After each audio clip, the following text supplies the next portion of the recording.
आणि या सगळ्या प्रकारावरती आता अमोल मिटकरी यांनी देखील प्रतिक्रिया दिलेली आहे। काळे झेंडे दाखवून भाजपनं अजित पवारांचा अवमान केला, काळे झेंडे दाखवल्याचा भाजपनं खुलासा करावा। राष्ट्रवादीचे आमदार अमोल मिटकरी यांनी ही मागणी केलेली आहे। अजित पवार यांच्या जनसन्मान यात्रेमध्ये भाजपच्या माजी जिल्हा परिषदेच्या अध्यक्षांनी काळे झेंडे दाखवले, मात्र भाजपनं तात्काळ याचा खुलासा केला पाहिजे अशी मागणी अमोल मिटकरी यांनी केली।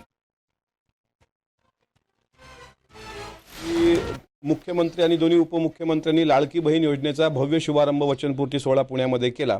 त्यावेळेस तुम्ही सर्व एकसंघ होता आणि आज सकाळी त्या ज्या बुचकेताई आहेत त्या स्वतः अजितदादा मुर्दाबाद आणि काय तुमचा जर काही तुमच्या मतदारसंघातला प्रश्न असेल तर स्वतः तुम्ही बसून तो मिटवू शकता ना। अशा प्रकारे भारतीय जनता पार्टीने जे काही झेंडे दाखवले काळे आणि आमचे राष्ट्रीय अध्यक्ष अजितदादांचा ज्या प्रकारे म्हणजे एक प्रकारे त्यांचा अवमानच केला आहे, त्याचं उत्तर देवेंद्रजींनी द्यावं। देवेंद्रजींना महायुती टिकवायची आहे की नाही ते एकदा सांगावं।